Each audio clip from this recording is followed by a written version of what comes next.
Hey, uh, this is Mendel, and you're listening to part 2 of an audio series we're featuring from the UBC Center for Climate Justice called The Right to Feel. I'll pass it over to producer Judy Burr to tell you more. Hi, it's Judy. This is the second and final episode of a two-part series of writings that grapple with the emotionality of climate change. These essays and stories were written in the graduate class Ecological Affect, taught in 2021 and 2022 at the University of British Columbia on the unceded territory of the Musqueam people. It was taught by Naomi Klein and assisted by Kendra Jewell. I was a student in that class. If you're joining us for the first time, I recommend going back and starting with episode 1, Climate Feelings. The excerpts you'll hear in this second episode are works of fiction. In this class, we were assigned to write a eulogy for something that could be threatened by climate change, and then to imagine a different future, and to write a speculative fiction piece about how that loss might be avoided or mitigated. You'll hear excerpts of 5 of those pieces in this episode, eulogies merged with speculative futures. We begin with Annika Ord, whose stories threats to tiny pteropods in the North Pacific. Next, my story imagines a future in which a small organic farm is pressured to shut down. Third, Niki's eulogy for wolves is a story of how wolves avoided extinction when human communities relearned to center ecological interdependence. Fourth, Sadie Rittman's story considers the loss of Icelandic understandings of enchantment and how one researcher manages to carve out a space to see differently. Finally, the episode ends with Rhonda Thygesen considering the plight of bees through the eyes of an aging scientist. Now, let's listen.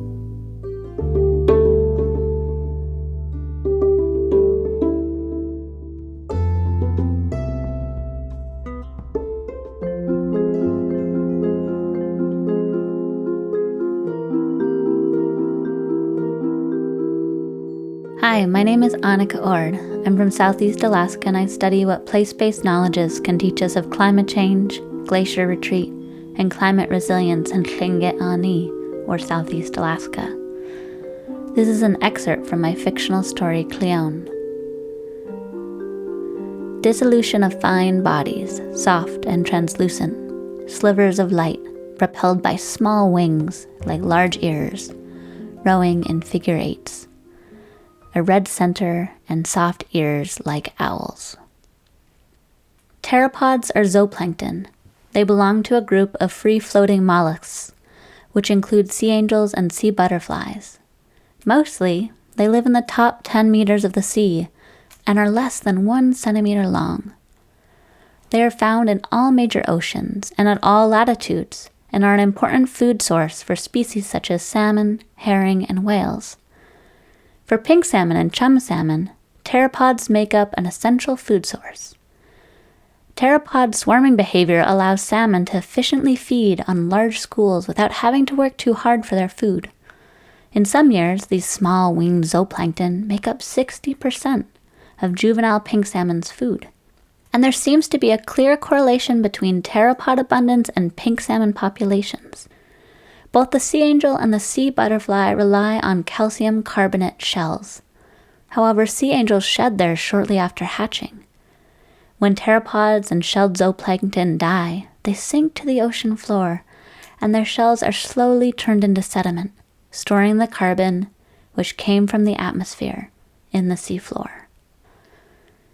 Millions of tiny bodies cooling the planet, removing carbon from the sea that came from the air, that we put there. As oceans absorb more and more carbon dioxide, they acidify, and the shells of these tiny and essential creatures are slowly eaten away. They've been around for 133 million years, evolving in the early Cretaceous, and have survived several bouts with ocean acidification since then. However, in the past 200 years, oceans have become 30% more acidic, increasing at a level not observed for over 50 million years.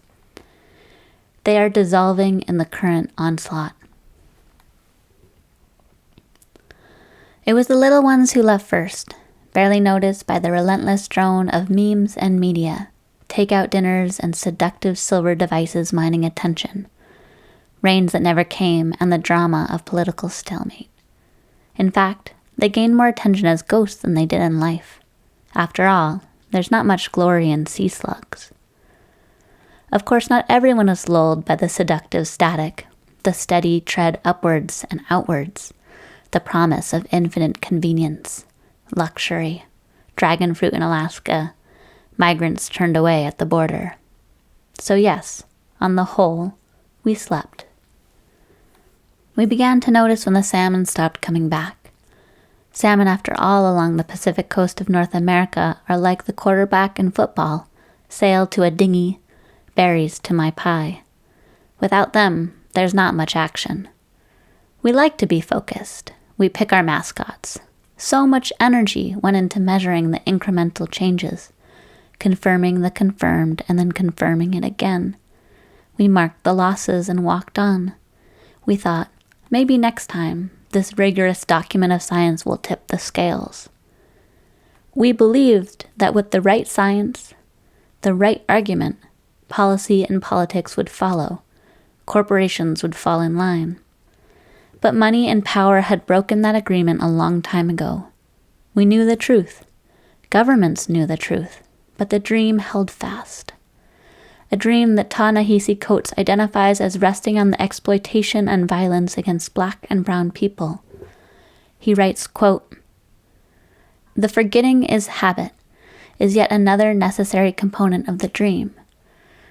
They have forgotten the scale of theft that enriched them in slavery, the terror that allowed them for a century to pilfer the vote, the segregationist policy that gave them their suburbs.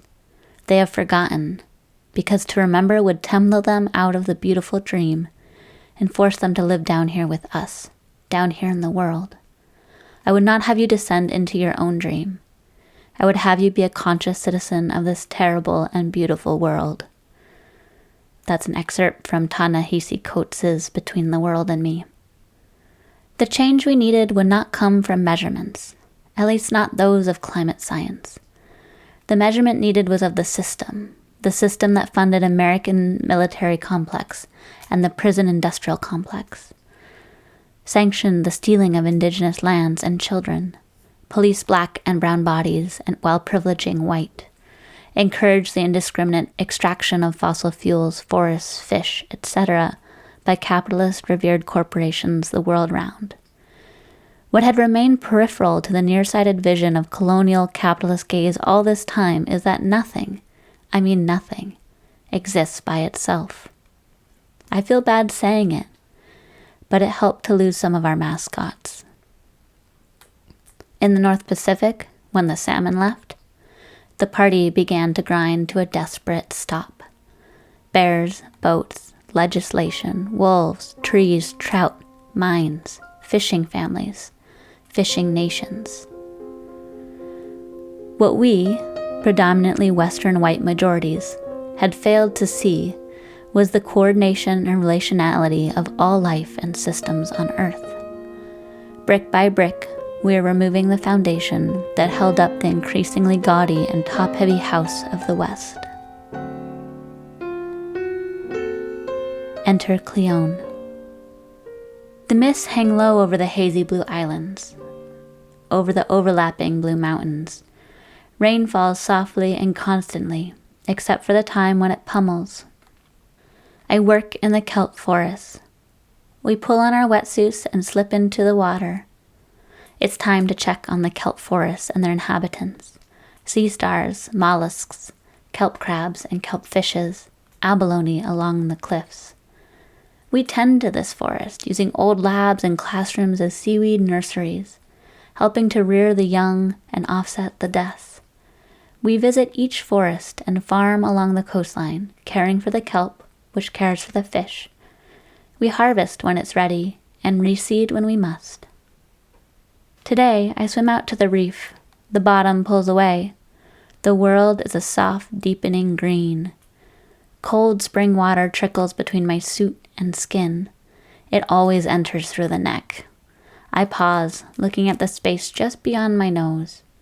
Particles of algae, diatoms, and a few ejected barnacle fronds float by. And that's when I see her. Rowing wings drawing slow figure eights through her watery sky. Red heart and owl ears, barely visible against the clear skin of her body. Clione. She is the 32nd I've seen since I started working in the kelp. When everything began to collapse, when the sea angels and salmon, cedar trees and songbirds, and so many others started dropping, falling, disappearing, our human systems too began to stutter, surge, collapse. They didn't fall softly.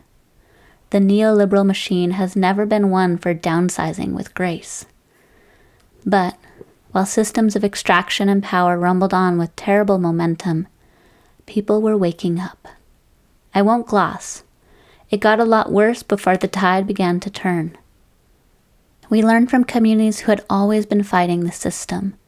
People rallied around indigenous nations and communities of color, just transition and just housing, racial justice and gender equality, land back and clean water movements coalesced. We recognized that fighting climate change was fighting racism, was fighting the dispossession of land, was fighting for clean water. The lines of separation that capitalism had worked so hard to draw blurred.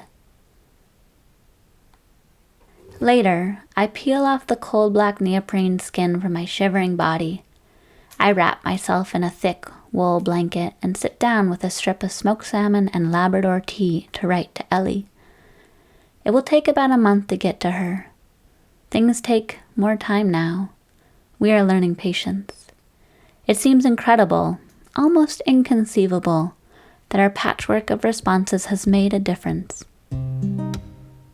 That restoration, local trade and production networks, carefully managed carbon drawdown and enhanced coastal weathering, sustainable harvests and green energy together have reduced acidification, slowed the warming. I've come to have more faith in humanity lately, and in the persistence of life. I draw the outlines of her small, determined body, red heart, owl ears, delicate, transparent wings. I write, Ellie, they're coming back.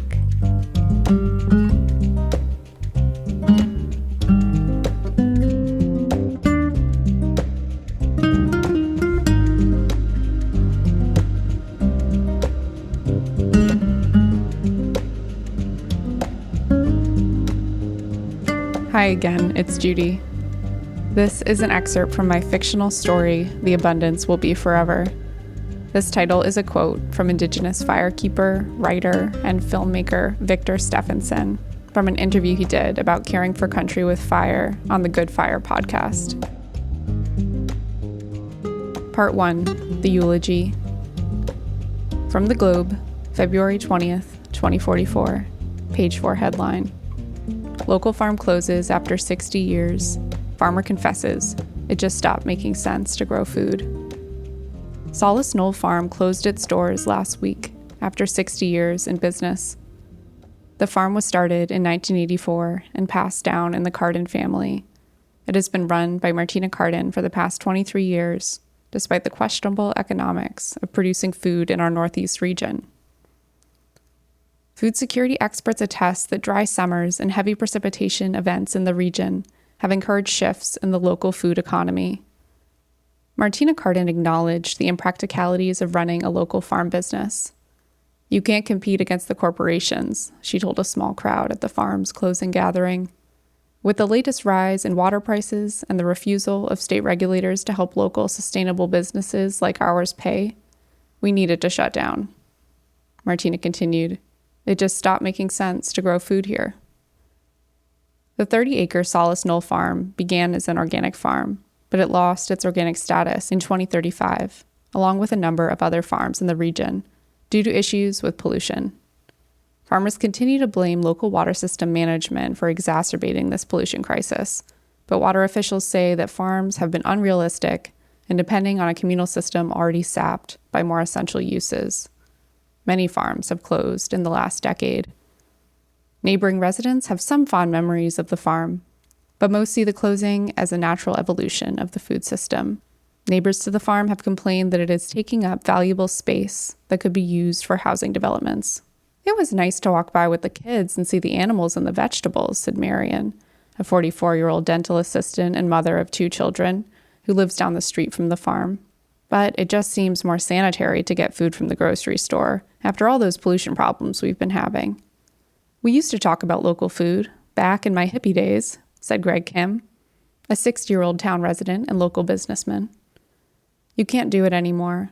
We need that water for residents and the industries that keep money flowing into town.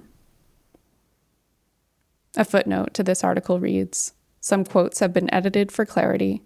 This paper is supported in part by Amber Corporation and Devon Corporation. From Mirage Magazine, front page headline, February 20th, 2044. Beloved Solace Knoll Farm closes.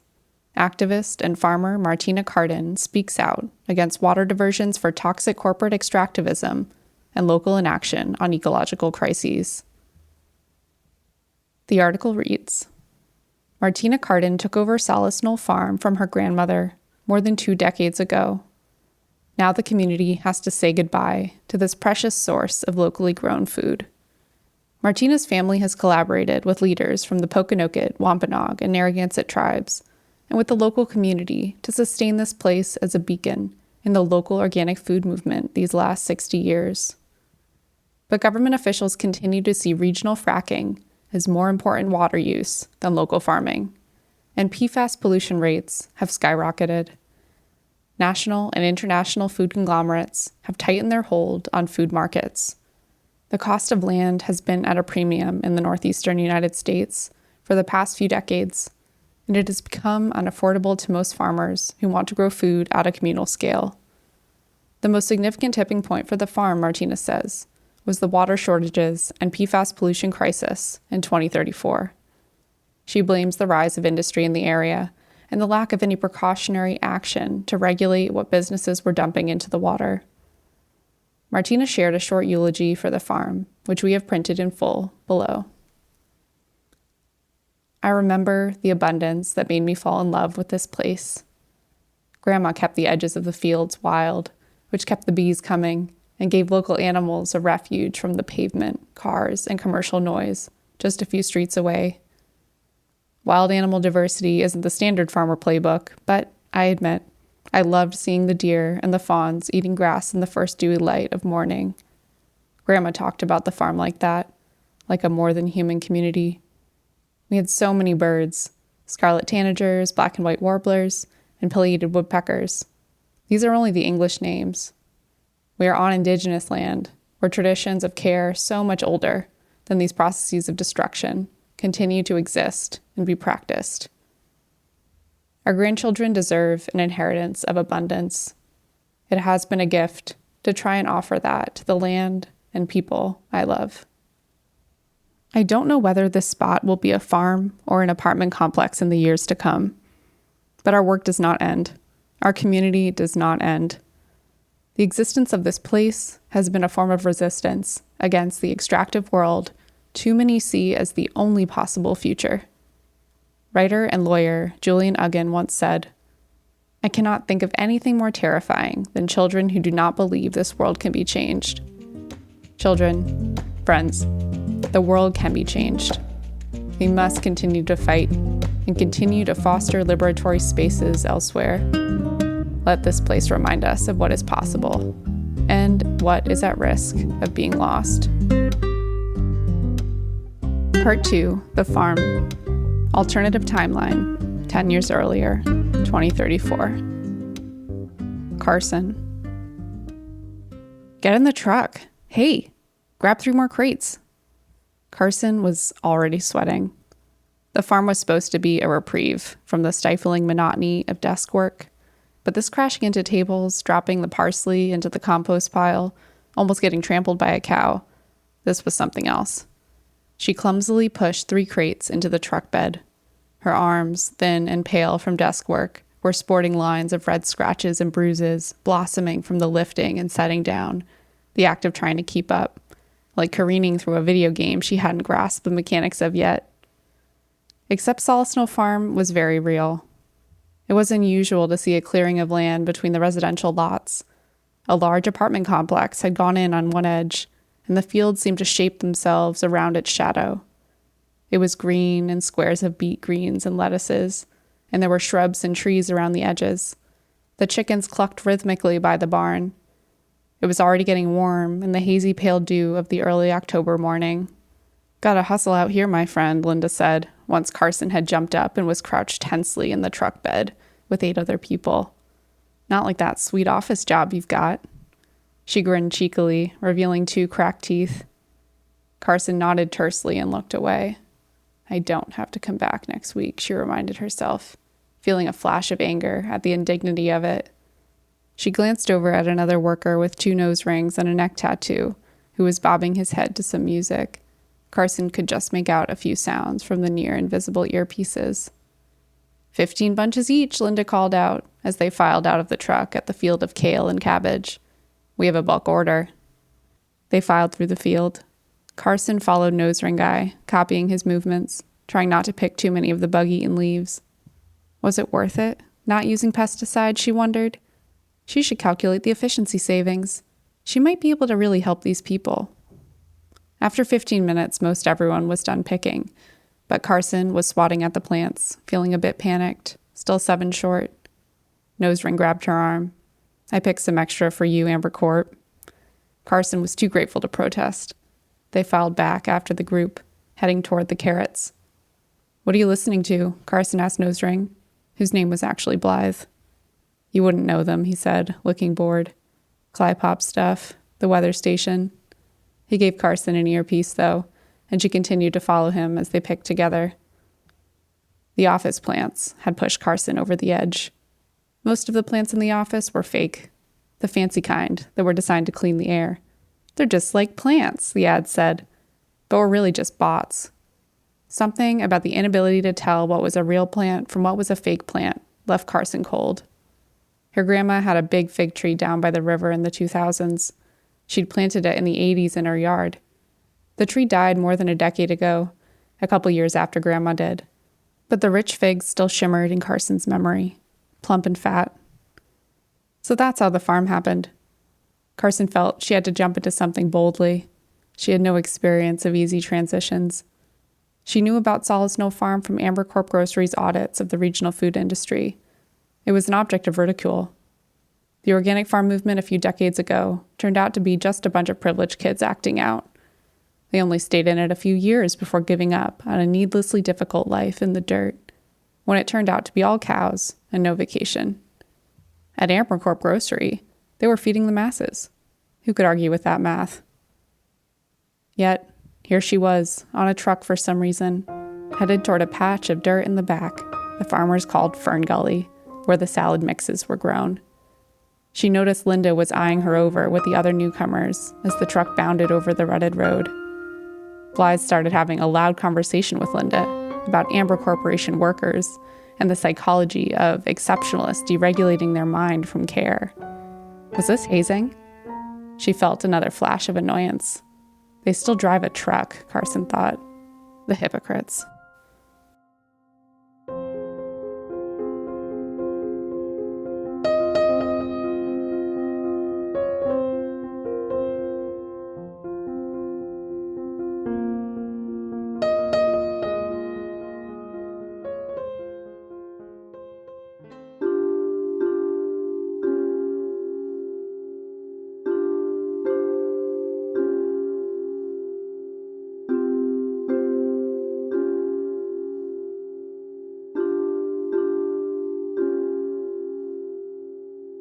Hi, my name is Niki. I research wolf-caribou dynamics using mathematical models and spatial analyses. This is an excerpt from my story, A Eulogy for Wolves. It begins with a eulogy and then turns to another possible future.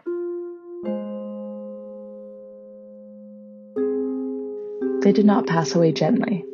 Rather, they ripped a page from Mr. Thomas's book until they were overcome with our relentlessness. Wolves were the first major predator species to be driven to extinction, and Given the current rate of extraction and hubris towards the ability to control natural systems, most large predator species are expected to follow. Wolves and their ancestors have been dancing with caribou and their ancestors since time immemorial, and only recently have our institutions of power attempted to change the tune, and what clumsy dancers they are. Wolves were found in many diverse ecosystems across the globe, harboring close relationships with their ungulate neighbors. Though the specific step or the name of the dance partner shifted over time and space, wolves were always incredibly attentive to the mood swings of their partners, often mirroring the leaps and dips they witnessed. In their early days, wolves were able to listen and quickly adapt to the changes in the rhythm of the dance. They were intricately connected to the delicate strides of their prey and understood the fragility of that partnership. As time went on, however, our institutions of power requested that more and more of our own music be played, and the unfamiliar cadence reverberated over the natural rhythms of the original song. Wolves weren't originally our opponents, but rather competitors in the friendly game of survival. Dreams developed in manifest destinies brought us into increasing contact with our cheeky rivals, and they certainly kept their competitive edge. Like all storybook rivals, the competition was rooted in a healthy respect for the opponent. That is, until technology allowed us to shift from the values that encouraged coexistence. Wolves held fast to their instinct for reciprocity within their communities, while our institutions praised individuality. No man should be tied down by unseen forces of nature, apparently just the invisible hand of the market. Wolves laughed at our antics and tried to continue the dance. Wolves are survived by their family, their neighbors, and communities. They will be particularly missed by their close friend, caribou, who is left to fend for themselves on the front line of the confusing rhythms we step to. We lead the dance in a rigid and forceful fashion. Our vice grip on their upper arm is the only way caribou can follow our misguided steps. They are now forced into a fraction of their original dance floor, while we slice across and unearth the floorboards, creating wounds that won't heal for hundreds of years, yet are impatient when caribou can't leap across the chasms we've created. Caribou had a complicated relationship with wolves that was more based on structural necessity than warm, fuzzy feelings, but they felt stable and secure in their future, which is more than they can say with us in the lead. As the people that are left to remember, we ask, how many martyrs must die for our sins? How many extinguishes of a flame in the name of suppressing freak wildfires before we admit we are the ones holding the matches? In lieu of thoughts and prayers, we are asked by close relatives of wolves to reflect on what we are connected to, what depends on us and what we depend on, and whether we are honoring that call and response or just turning a deaf ear to the entire song. Niki, 2060, looking back. The world was sending distress signals long before the 2020s, but only then did the institutions of wealthy nations that catapulted us into this mess feel the cracks in their technologically advanced armor. Dreams of rich geniuses lifting our helpless bodies out of the toxic quagmire with geoengineered silver-lined clouds quickly dissipated as the seasons became waves of pandemics interspersed with heat domes, floods, and freak cold snaps. No Messiah arrived. As a biologist in the 2030s, it was a terrifying and intriguing time to study the natural world. Nothing was constant, so the traditional methods like before, after, control, impact became impossible to enact as a study design because every living being was either leaving or arriving in attempts to track their natural climate. The idea of invasive species became useless as every year ushered in a new world record in temperature, storm, or earthquake intensity, and with it brought a continuous upheaval of species dispersal and births of novel ecosystems. It was like a gambler down on their luck, shaking the dice of biodiversity every year, desperately hoping for a winning combination. I graduated with my PhD and worked as a wildlife consultant in northern Canada, focusing on a rapidly declining barren ground caribou herd. I felt a bit sheepish being so involved with caribou. So much money was poured into the conservation of this species, while others fluttered and extinguished silently without so much as a coin flipped towards their salvation. It's not that I didn't think caribou weren't important or didn't understand the cultural and ecological significance they held. but I saw the circus act of federal and provincial governments talking out both sides of their mouths. Hundreds of thousands of dollars were funneled towards understanding caribou declines, while several orders of magnitude more dollars were spent in subsidies towards the very industries that were the direct cause of their demise. I grew weary of the narrative presented. Proximate causes of decline, like wolf and moose populations, had to be tackled in the short term in order for us to organize and painstakingly monitor the gruelingly slow, long-term solutions of habitat restoration. We all had to accept the necessary evils of wildlife management if we wanted to save caribou from certain extinction. I, meanwhile, seriously considered removing myself from the narrative and dreamed about teaching music instead, reconnecting with nature in a mindset completely apart from p-values and assessment impacts. Southern mountain caribou, a subspecies of woodland caribou, went extinct at the beginning of the 2030s despite intense culling programs across British Columbia. Small cries of exasperation and indignation grew in volume across the country. Then, British Columbia's resident orca whales went extinct soon after a particularly hot year warmed the hatching tributaries of Chinook salmon enough to essentially cook the eggs. Suddenly, all the individual voices sounding alarm bells about dwindling local species, impacts to community health, food security, and more, united in a resounding and demanding cry for immediate change. A wave of biologists, Indigenous rights activists, medical professionals, and many more emerged from individual marches to question the structure of Canadian wildlife management systems and beyond. In public debates, biologists cited numerous studies that showed the highest levels of biodiversity were consistently found in areas under Indigenous sovereignty. Academic and government biologists, myself included, started leaving their positions to join movements organized around Land Back, which fundamentally fought for legally and holistically reuniting Indigenous peoples with the land they were forced off centuries ago. As more species and systems faced a very public demise, the validity of federal and provincial systems of wildlife management crumbled. Networks of local and regional wildlife management committees were founded on the fundamental understanding of connectedness. Hindsight might be 2020, but this was a novel concept, not in theory, but definitely in practice. An abnormal observation in a community would be investigated as a symptom of a larger issue without the dreams of historical baselines clouding our judgment or acting as an impetus for entirely suppressing a partner in that broken link. The consequences of climate change were still raining down on the world. But with the start of restructuring systems, communities could weather the storms together.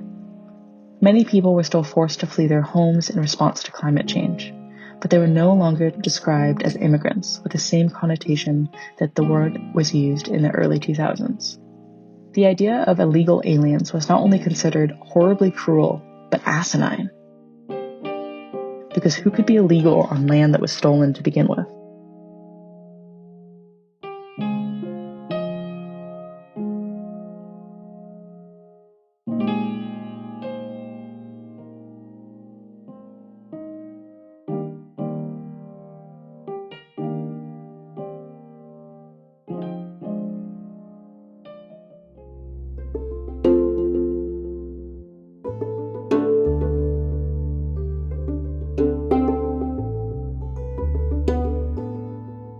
Hi, my name is Sadie Rittman. I research reenchantment and spiritual and ontological implications of climate crisis. This is an excerpt from my story, Return of the Hidden Worlds. Eulogy. The world was once an enchanted place. Humans coexisted with various hidden beings, elves, trolls, fairies, and more, inhabiting dimensions alongside ours. Every culture had its stories. There were the Huldafolk of Icelandic lava fields, the Ishi of ancient Ireland, Patupaerehe of Aotearoa, New Zealand's misty forests, Hawaiian Menehune in hidden valleys, Cree Memegwesi between rapids and rocks, shape-shifting Arabic jinn. All were liminal, mystical mediators of our relations in the more than human world. In our interactions with the land and its creatures, we had to consider and respect these beings of the hidden world, or else suffer their punishment or loss. Icelanders considered Huldufolk inhabitants before detonating large stones to build roads. Hawaiians thought of the menehune that might seek revenge should they kill birds too fast to harvest feathers. And Irish farmers appeased the Ishi, who in turn ensured the health of their crops. In the world shared with those hidden, there could be no natural resource. But in an age where seeing is believing, the unseen by definition can't be believed, much less known. Now we have only what science proves. Charles Eisenstein writes that so deeply embedded it is in our understanding of what is real and how the world works, that science in our culture is more than a system of knowledge production or a method of inquiry. Moreover, when someone demands we be realistic, often they are referring either to money or to scientifically verifiable fact.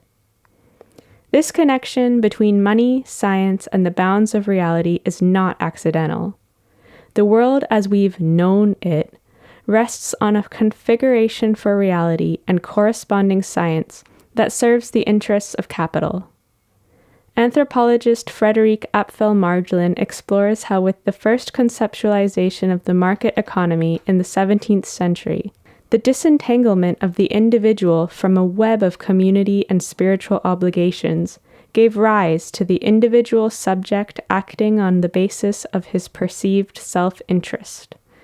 This produced concomitantly the individual subject and land as economic resource. In turn, this separation could only be enabled by the Cartesian split between, as anthropologist Susan Greenwood wrote, the thinking mind, which had a soul, from mechanistic soulless matter. On my first research trip to Iceland as a 20-year-old student from New York, I was mystified by how a modern, developed European country could purportedly believe in elves. I came away with a few linked factors towards an answer: the aliveness of nature, the nearness of the past, the landscape cultured by stories rather than capitalism, and a cosmopolitical attitude in which stories did not necessarily have to be believed to be real. As so many of my informants so patiently put it, in Iceland we live so close to nature, and here nature is alive. Because of this, the elves live here, and we can see and feel their energy. Far, far away from the so-called objective world, in Iceland with its howling winds, bubbling hot springs, flowing lava, and northern lights, Icelandic writers May and Hallberg Hallmundsson wrote that the land was never an accumulation of inanimate matter, but a living entity by itself. Each feature of the landscape had a character of its own, revered or feared as the case may be, and such an attitude was not a far cry from the belief that it was actually alive, or, at the very least, full of life. Icelanders were overpowered by more than human life, and they expressed to me themselves that this aliveness was the condition in which elves could live, or be believed in. I regret to report that the juxtaposition between landing in JFK and Keflavik is no longer so stark. Increasingly, Iceland is also cluttering with the architecture of capitalism. I've been told that what's pivotal is the rapidly melting Sḵwx Glacier, once an energy center for the elves. It might be fully melted by 2050 and is already the build site of another luxury resort. Grandparents no longer grew up in turf houses. They are urbanites who've had their TVs, internet, and smartphones to mediate their lands with stories of elsewhere. The popular TV show Game of Thrones shot scenes north of the wall in the Icelandic highlands, layering the landscape with new meanings which tourists would flock to for photographs. Also layered are more highways, shopping malls, fast food chains, and the infrastructure for the new Dreki pipeline. Grandparents no longer point out the hidden worlds alongside the highways, now smothered with Wendy's and Burger King. Even if they did, their grandchildren's attention is algorithmically stripped by surveillance capitalism, sucked down into smartphones which also mediate the landscape. What interest may be left for the old stories in the passing landscape does not extend to consider anything capitalism doesn't deem real. I'm afraid my obituary only repeats a long-told story. As one elderly Icelander summarized back on my first research trip, the elves leave with electricity. Yes, the same knowledge paradigm that drills for energy to light up the earth, enlightenment, is also that which has driven out the hidden worlds. Amidst environmental pollution, industry, rationalism, extractivism, and capitalism, we find ourselves alone in a human world. Capitalism must cover everything, and so the fairies retreat.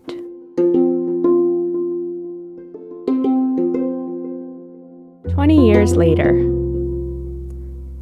For my retirement address at the Center for Cosmopolitical Collaboration and Research, I've been asked to dig up this old obituary from back when nobody read my work and explain how we brought back the hidden.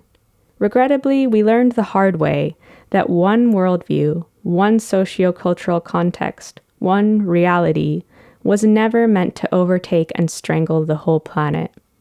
Just as a monocrop perishes while biodiversity flourishes, a system and corresponding reality so totalizing and invasive as capitalism could not allow human survival.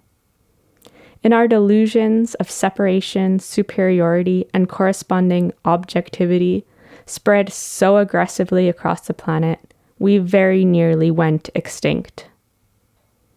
In looking at how the hidden returned from the banishment of unreality, I'll start with the instructions from an elf himself, Frothy, in his book How to See an Elf, co-written with seer Raga Jonsdottir. They wrote, "Find a rock you feel drawn to. Sit down and be comfortable. Maybe you find it amusing to sit down and talk to an elf, but that is all right, because it is through joy that we can make a positive connection between worlds. Examine the rock, the texture of the stone, colors of the flowers and the moss, and watch the straws dance softly in the breeze. Maybe you notice something special, something especially beautiful or amusing, something that catches your attention. Now we practice and find the joy in trying to regain this long-awaited friendship. Listen beyond and through these beautiful sounds of nature. There is silence. Perhaps you hear something else, maybe a soft song or the light sound of voices that seem to come from afar, even from inside the rock. With your eyes half closed or completely closed, you might even see a pointy hat behind a rock, hear a soft sound of bells, or see small twinkling eyes looking at you.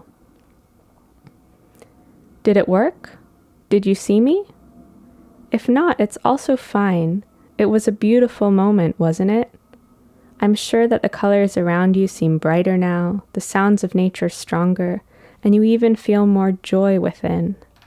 A peaceful moment in nature can strengthen the bond between us, elves and humans. As we find in Frothy's instructions, elves and other hidden worlds always belonged to the realm of connection. At my retirement, we now live in a world resembling Raga's old image of the many worlds of the stone. One world, many realities, a pluriverse. As the Zapatistas had it in their pluriverse principle, we walk worlds into being in a world in which many worlds fit. With decolonizing processes of land back, there's space for this. With our release from capitalism's stronghold, there's also time. Time no longer money, economic contributions no longer identity markers, partaking in financial exchange no longer a matter of partaking in life. Our bounds for reality have widened beyond just money and science. No longer fully extrapolated within a totalizing capitalist logic, we've been released into a wider world.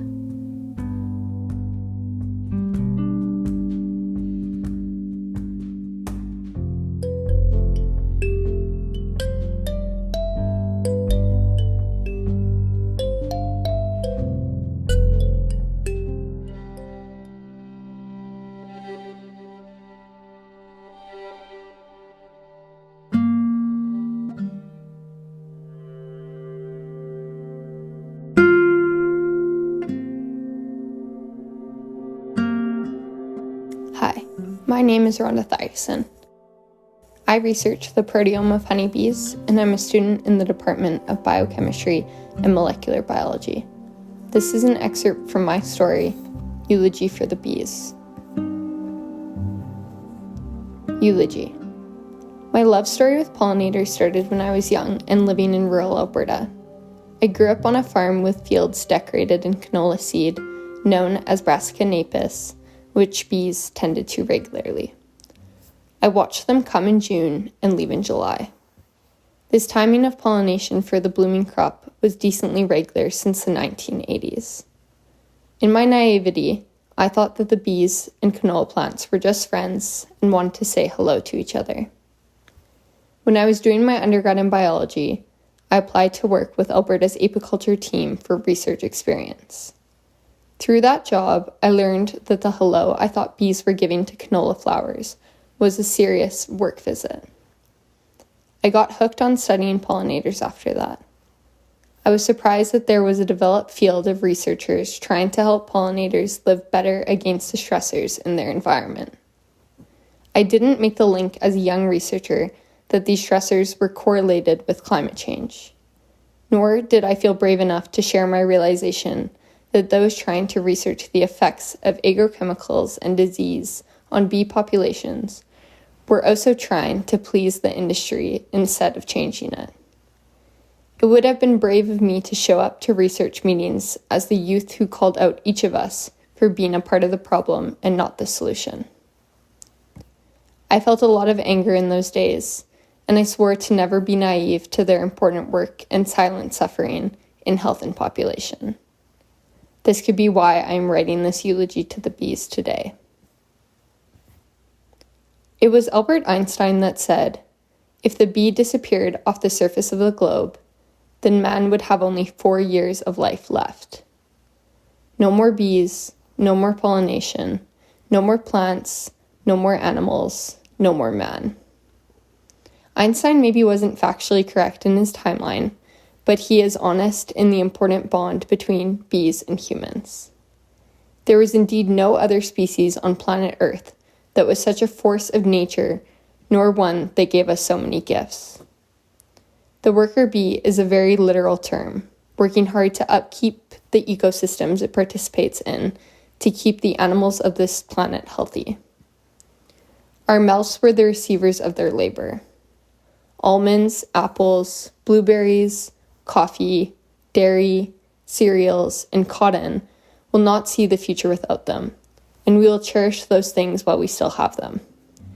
We will never be able to taste warm honeycomb fresh from a hive on a July afternoon. Our plates will look less vibrant without you here. In fact, they will look almost bare. Our taste buds will miss the diversity. Our clothing will surely not be as extensive. You were the true gods of the farmland. Future. My grandson Ethan and I had taken up a new Saturday ritual of sitting nearby different garden beds, crops, and greenhouses to watch for bees. We'd set up our seats now in a canola field in southern Alberta, and it was April. Patches of the yellow plant were hard to come by, and my childhood intuition told me inside that we were sure to see a fuzzy honeybee on the flowers we sat in front of. We waited patiently to hear a buzz. But we might never find them. Exactly right, I said. We might never find them. I always tried to tell him the truth if I knew the answer. He could tell if I lied. Maybe they're too far away. Too much empty space or something. What if they can't smell the canola flowers anymore? What if they don't recognize its bright yellow color? It had become a lot more difficult to spot pollinators as the world had seen massive insect decline amongst the impacts of climate change. Floods and droughts, or water disasters and wildfires, were of immediate danger to people, but other species were suffering too. Only certain parts of my home province were able to still grow canola seed, as the plant couldn't survive in areas with too much drought or intense heat. I'm 66 years old now and have witnessed canola seed barely survive in the country that labored it. The yellow fields used to signify summertime, and now time and climate have become so unfamiliar that canola basically grows in what should be our early spring. An Indigenous friend of mine tells me horror stories of how our people know that Earth's signs have changed. They used to use snowdrifts and star patterns to guide themselves in the Canadian winter to and from hunting. It's been a long time since you could take the signs of Mother Earth as truthful, she says. We saw the effects of climate change in our daily life, which we called the long goodbye. Droughts often impacted our resources for cooking and dishes and baths. We grew food that was able to survive on our land between Edmonton and Calgary. Some heat waves ruined our small harvests. Some days we didn't go outside because of the air quality. On many occasions, we lost friends to natural disasters and didn't travel much to see family. Aspen's friends told her stories from their old homes. I became friends with parents, and we silently suffered with the cost of living. Despite climate doom being perpetuated by corporations and the government, there was no assistance. The public was restless, and it was common for angry mobs to form, protesting the little action that was happening. Those working with pollinators and fighting for them were also getting agitated. Much reform has occurred since then. We always understood that change was never going to be an overnight process. We weren't going to be able to quit everything we've been doing to harm the environment for decades all at once. We were too deep in our ways to ever have that be a reality. But big moments of change did happen. The public never gave up. Each artist, scientist, and activist continued to work hard to lobby global leaders to do better. As disaster struck closer to people's homes, they could no longer be ignorant to the issues at hand. We were losing the planet we knew, and we were going to be next. It has been decades of this since I was young in the 2000s, and climate activism started way before that. We've been at war with the climate for too long. She's here, she's here, she's here, Ethan said. A small foraging honeybee was trying to descend on one of the canola flowers. I took a breath and tried to calm my own happiness. This always reminds me of when I was a little girl growing up in seas of canola bees. Hives were never far away. She's here, I said as I opened my eyes. Ethan and I are watching the bees in their hive. We see them leave and return home. There are nurse bees poking their heads into cells to clean larvae and feed them. We see the notorious figure 8 bee dance to communicate to others where the good flowers are for food. Resin is being built onto the frames by worker bees as an antimicrobial product to protect the hive from disease. The queen is in the hive laying eggs in empty cells with her long and skinny abdomen. My favorite lesson from bees is that each of them has a unique role, and that role isn't important. Without a worker, nurse, forager, drone, or queen, the whole hive would be unable to function. That's a lot of power for one individual. It's crucial that they work together for survival. They never give up on each other, and they haven't proven to give up on Earth yet either.